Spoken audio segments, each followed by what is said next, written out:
क्या आप जानते हैं कि जो दुनिया की सबसे यूनिक बाइबल है वो हमारे पास कैसे पहुंची है? जी हाँ, आज हम जानेंगे कि that how we got the Bible, यानी कि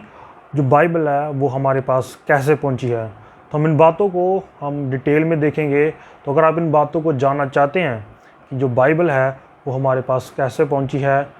तो मैं चाहता हूं कि आप इस वीडियो को अंत तक ज़रूर देखें। तो सबसे पहले खुदावंद यीशु मसीह में जय मसीह की और मैं मनीष होता एक बार फिर से आप सबका be strong in Christ channel में स्वागत करता हूं। और जितने भी नए लोग हैं मैं चाहता हूं कि जल्दी से इस चैनल को आप सब्सक्राइब कर दें और साथ में बेल आइकन दबा दें ताकि वीडियो के सारे नोटिफिकेशन है वो सबसे पहले आपके पास पहुंच पाएँ। और साथ ही साथ आप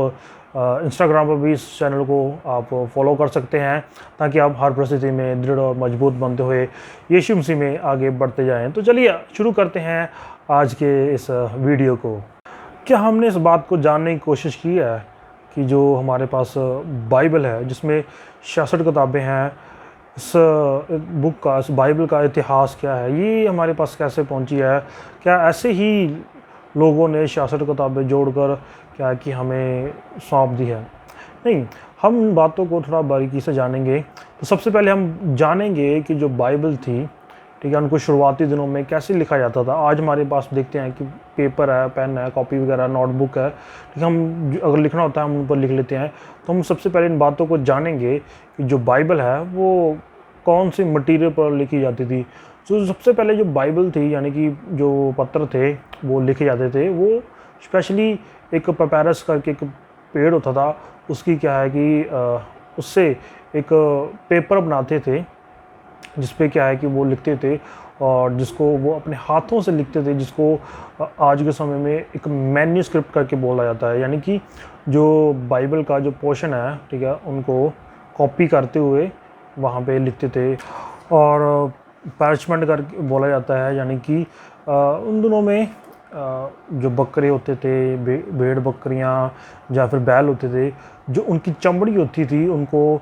धोकर उनको धूप में सुखाकर तो उन पर लिखा जाता था। तो इस तरीके से क्या है कि जो पत्थर थे, ठीक है, जो पत्रियाँ थी या फिर बाइबल के कुछ पोर्शन थे वो इनों पर लिखे जाते थे। और क्या है कि इनको लिखने के लिए कभी कभी क्या है कि पत्थर भी इस्तेमाल किया जाता था जिनके ऊपर वो लोहे से इनको खुरेदते थे और जिसकी वजह से वो क्या है कि इसको लिखते थे और इंक का इस्तेमाल करते थे। जैसे हम आज पेन का इस्तेमाल करते हैं वैसे ही इंक बनाते थे और उस पर वो लिखते थे। फिर इन सारी पत्रियों को जैसे लिखते थे तो इनको रोल या स्क्रॉल करके उनको संभाल के रखते थे। जैसे हम फिल्मों में देखते हैं कि जब एक पत्री आती थी तो उनको रोल करके और सीधा करके पढ़ लेते हैं। फिर ऐसा कुछ इस प्रकार से होता था। और पुराने नेम की और नए नेम की जितनी भी पहले पत्रियाँ थी, ठीक है, बुक्स थे, किताबें थी, उन सबको क्या है कि एक समय आया जब उनको एक बुक फॉर्म में, यानी कि उनको एक साथ इकट्ठा करके रखा गया था, तो जिसको बोलते हैं कोडेक्स फॉर्म। सो उन दिनों में सबसे जो कोडेक्स फॉर्म में जो थी, ठीक है, अराउंड 300 ईस्वी में जो कोडेक्स फॉर्म आई थी जिसका पहला नाम है कोडस वेटिकनस और कोडस साइनेटिकस। और जो कोडस साइनेटिकस थी वो क्या कि 9th सेंचुरी में, 9th और 10th सेंचुरी में बहुत ज़्यादा फेमस थी, जब क्योंकि उस समय में कोडस साइनेटिकस में पूरा नया नेम था और आधा जो पुराना नेम था। तो उस यानी कि उस बुक फॉर्म में जो आई हुई थी बाइबल, तो वो बहुत ज़्यादा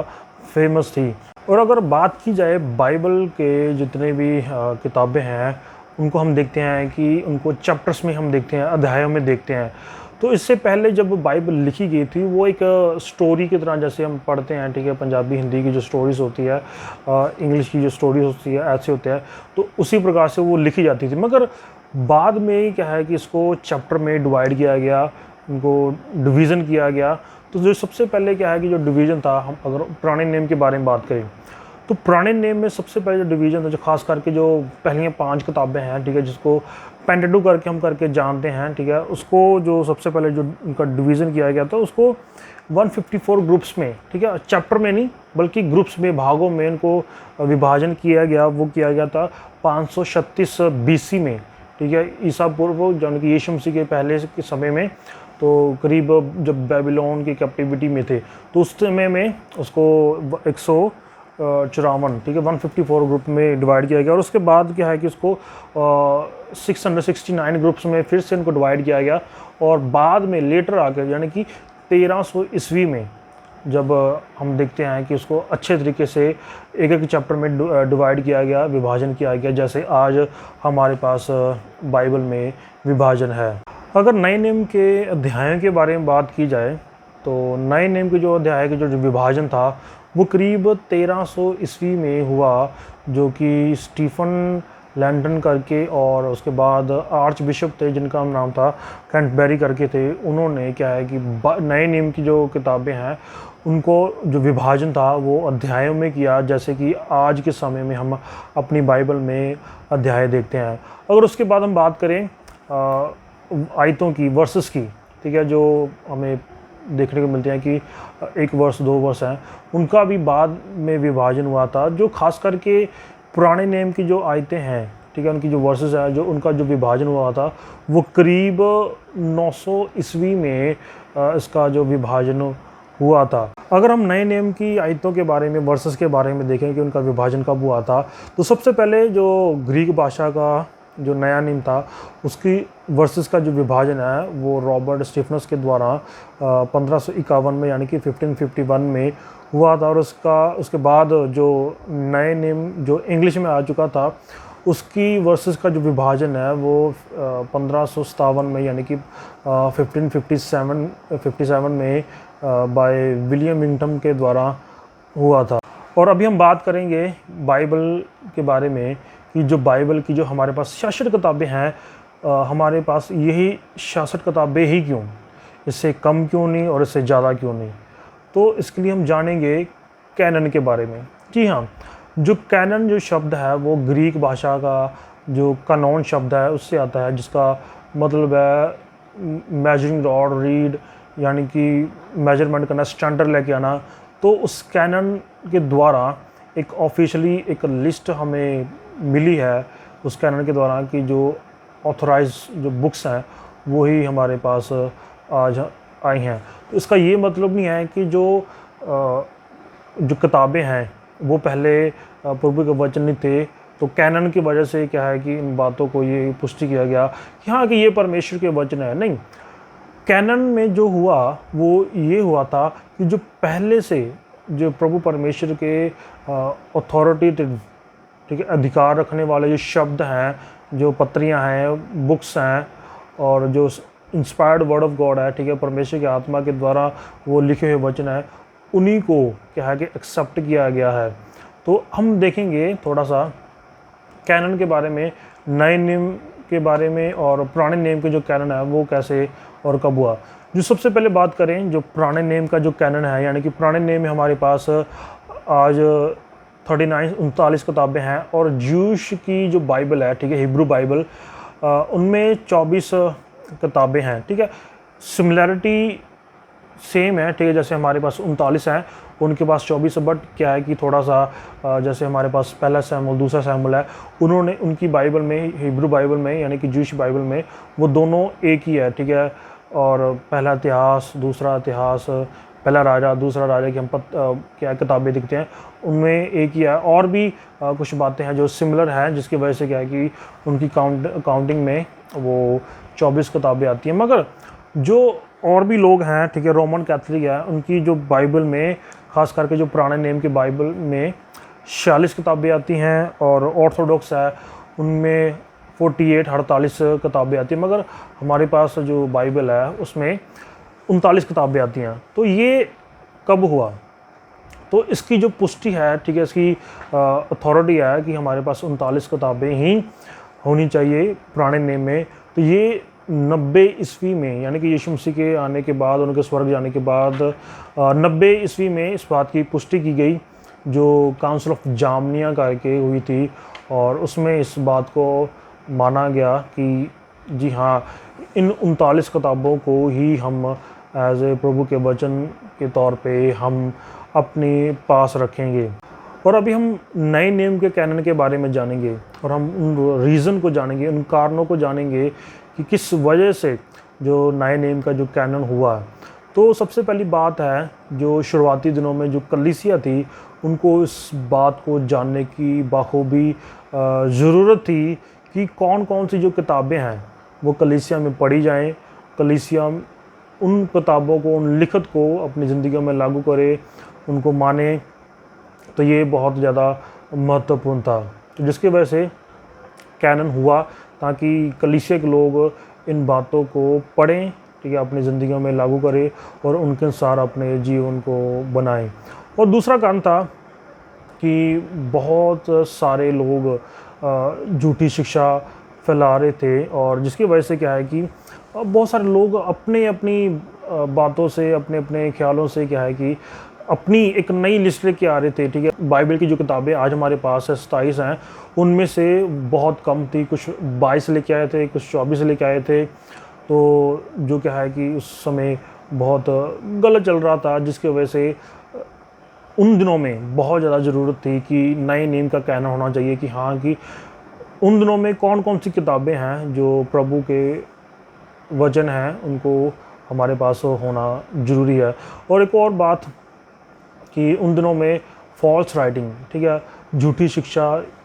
ठीक है, और झूठी पत्रियाँ लिखी जा रही थी। पौलुस के नाम पर लिखी जा रही थी, यूहन्ना के नाम पर लिखी जा रही थी, पतरस के नाम पर लिखी जा रही थी, जो कलीसिया के लिए एक बहुत ख़तरे की बात थी। तो जिसकी वजह से क्या है कि कैनन हुआ कि जी हाँ, ताकि उन बातों को जाना जाए कि हाँ, कि जो आज हमारे पास लिखते हैं, पत्रियाँ हैं, जो अंजीलें हैं, वो क्या है कि प्रभु के वचन है। अगर इसके बाद कोई आ रहा है तो उसको जाना जाए कि हाँ, कि ये प्रभु के वचन है, या फिर किसी और के द्वारा कलीसिया को ख़राब करना का कारण है, ठीक है। और उसके बाद क्या है कि जैसे हम देखते हैं कि उन दिनों में, शुरुआती दिनों में कलीसिया लगातार बढ़ रही थी, ठीक है। जो मिशन जो कलीसिया का था वो लगातार बढ़ रहा था, जो यीशु मसीह ने कहा था। तो हम देखते हैं कि जो कलीसिया बढ़ रही थी, अलग अलग देशों में जा रही थी, तो ऑब्वियसली ये बात है कि अगर और देशों में कलीसिया का प्रस्ताव हो रहा है तो उन लोगों में, ठीक है, उनकी भाषा में जो पत्रियां हैं या फिर प्रभु का वचन है होना बहुत अनिवार्य है। तो जिसकी वजह से क्या है कि इस बात की पुष्टि होना बहुत ज़रूरी था कि कौन कौन सी जो किताबें हैं हम उनको प्रभु के वचन की तौर से माने और उनको ट्रांसलेट करके क्या है कि आगे लोगों तक पहुंचा सके। तो ये भी एक कारण था कि नए नेम का कैनन होना बड़ा ज़रूरी था। और उसके बाद एक कारण आता है, वो आता है प्रोसिक्यूशन। जी हाँ, प्रोसिक्यूशन उन दिनों में बहुत ज़्यादा चल रहा था, और जैसे हमने बात की थी बीते वीडियो, उसका जो लिंक आपको डिस्क्रिप्शन बॉक्स में मिल जाएगा। डेलाइशन करके 303 ईस्वी में उन्होंने इस बात की घोषणा कर दी थी कि जो मसीह लोग हैं उनके जो स्क्रिप्चर है वो उनको नष्ट कर दिया जाए। तो ये एक आम सी बात होगी, ठीक है, कि जो लोग अपने आप को स्क्रिप्चर के बदले जो मरवा रहे हैं, ठीक है, अपनी जान का क्या है कि जोखिम में डाल रहे हैं, अब यानी कि जहाँ फिर वो लोग मर रहे थे, ठीक है, बहुत सारे लोग मरे भी थे। तो आम सी बात है कि कोई आम इंसान में, ठीक है, कोई क्रिश्चियन भी क्यों एक मामूली सी किताब के लिए अपनी जान को जोखिम में डालेगा, या फिर अपने आप को एक मामूली सी किताब के लिए कुर्बान कर देगा। तो जिसकी वजह से क्या है कि इस बात की पुष्टि की गई कि हम उन बातों को जानें, यानी कि उन किताबों को, उन पत्रियों के बारे में जानें कि जो हमारे लिए इम्पोर्टेंट है, यानी कि प्रभु के वचन है, वो इंस्पायर्ड वर्ड ऑफ गॉड है, कोई आम किताब ही नहीं है। तो यानी कि प्रोसिक्यूशन भी एक ज़रिया था कैनन होने का, कि अगर प्रोसिक्यूशन हो रहा है, किताबें नष्ट की जा रही हैं, तो हम जो कॉपी करते आ रहे हैं लगातार, ठीक है, उसकी मदद से क्या है कि हम ये बात को जान पाएँ कि जो हमारे पास बाइबल की जो किताबें हैं, जी हाँ, यही पर्टिकुलर हमारे पास किताबें होनी चाहिए। तो उन दिनों में प्रोसिक्यूशन भी एक कारण हुआ, जिसके वजह से ये जाना जाए कि हाँ, कि यही जो चुनवी यानी कि 27 किताबें हैं हमारे पास एज ए प्रभु के वचन के तौर पे इसको माना जाए। और उसके बाद हम देखते हैं कि जो चर्च काउंसिल हुई थी, ठीक है, चर्च काउंसिल का बहुत बड़ा क्या है कि इसमें अहम रोल था, जिसकी वजह से आज हमारे पास जो नए नेम की 27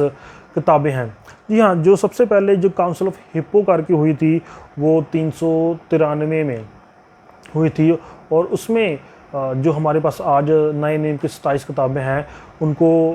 एक्सेप्ट किया गया था, उन बातों को लेके आए गए थे कि यही 27 किताबों को हम मानेंगे कि जो प्रभु के वचन है। मगर क्या है कि पूरे चर्च अथॉरिटी की तरफ से उस बात को स्वीकार नहीं किया गया। और जिसके बाद क्या है कि फिर से 397 में 397 में काउंसिल ऑफ कार्थेज हुआ, जिसमें इस बात को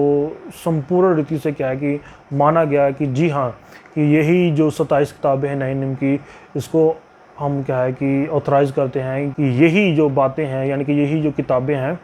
वो प्रभु के वचन है, हम इन्हीं को माना करेंगे। और जो पुराने नियम का और जो नए नियम का जो कैनन हुआ था, तो उसमें बहुत ही महत्वपूर्ण बात ये थी कि जब कैनन के दौरान इन बातों को बड़े ही बाखूबी से लोगों ने, जिन्होंने कैनन में मदद की, यानी कि कैनन में इन बातों को स्वीकार किया, कैसे किया, तो उन्होंने सवाल रखे थे। जो भी किताब उनके पास आती थी, चाहे पुराने नियम की थी चाहे नए नियम की थी, तो उनमें से जब भी वो एक किताब को अच्छे से बाखूबी से जानते थे, उसकी ऑब्जर्वेशन करते थे, तो उनमें से हमें हर एक जन उसको एक ऑब्जर्वेशन में रखते हुए एक सवाल जो पूछते, वो ये था कि जो ये किताब लिखी गई है, क्या ये सच में परमेश्वर का जो जन है, या फिर भविष्यवक्ता है, या प्रभु का जो जन है, क्या उसी के द्वारा ये किताब लिखी गई है या नहीं है। और उसके बाद ये जो किताब है, क्या सच में, क्या ये जो जिसके द्वारा लिखी गई है, क्या वो सच में प्रभु के उन कामों का बयान कर रही है या नहीं कर रही है। और उसके बाद इस बात को जानते थे क्या जो मैसेज है लिखा गया, उसमें जो किताब में जो बातें लिखी गई हैं, क्या सच में वो प्रभु परमेश्वर के बारे में सच्चाई प्रकट कर रही है या नहीं कर रही है। और उसके बाद इस बात को वो जानते थे कि क्या है कि वो जो किताब है या फिर वो पत्री है, क्या उसमें से प्रभु परमेश्वर की जो सामर्थ्य हमें नज़र आ रही है, क्या उस लिखत में हम इस बातों को हम जान पा रहे हैं या नहीं जान पा रहे। और उसके बाद इस बात को जाना जाता था कि चाहे वो पत्री है या पुराने नियम कोई भी किताब है, क्या उसमें जो वो बात है या वो पत्री है, क्या लोगों के बीच में इसको स्वीकार किया जा रहा है, या लोग उसको क्या है कि एज ए झूठा भविष्यवक्ता या फिर झूठे पत्री की तरह से मान रहे थे। तो ये बातें बहुत ज़्यादा इम्पोर्टेंट थी, क्योंकि उन दिनों में मैं फिर से बता रहा हूँ कि बहुत ही ज़्यादा एक्स्ट्रा जो राइटिंग्स थी जो हुई थी, जिसकी वजह से आज हमारे पास ये 27 किताबें नए नियम की और 39 किताबें हमारे पास आ चुकी हैं, क्योंकि इसके पीछे बहुत से लोगों ने मेहनत की है। और बाइबल के प्रति और भी जो बातें हैं, ख़ास करके अगर हम बात करें, उनकी जो राइटिंग्स हैं, उनको कॉपी होना, ठीक है, बार बार उनको लिखते आना और उनका ट्रांसलेशन होना। जी हाँ, अगर इसके बारे में हम बात करें, शुरुआती दिनों से लेकर, यानी कि पुराने नियम से लेकर नए नियम की किताबों तक क्या है, अगर बात करें, तो जितनी भी किताबें पुराने नियम की हैं, ठीक है, और नए नियम की हैं, एक बार वो लिख दी गई और उनको फिर से दोबारा बार बार उनको कॉपी किया जा रहा था। जैसे हम किसी इम्पोर्टेंट डॉक्यूमेंट होता है, हम उनको क्या है कि उसको जेरोक्स कराते हैं, फोटोस्टेट कराते हैं, कुछ उसी प्रकार से उन दिनों में लोग क्या है कि अपने हाथों से लिखते थे। तो जो बहुत ही, मैं सोचता हूँ कि एक बहुत ही मेहनत का हार्ड वर्क था वो उन दिनों में, पुराने नियम की 39 किताबों को हाथ से लिखना, ठीक है, नए नियम की जो 27 किताबें हैं उनको हाथों से लिखना। तो हम उस बात से जान सकते हैं कि कितनी मेहनत लगी है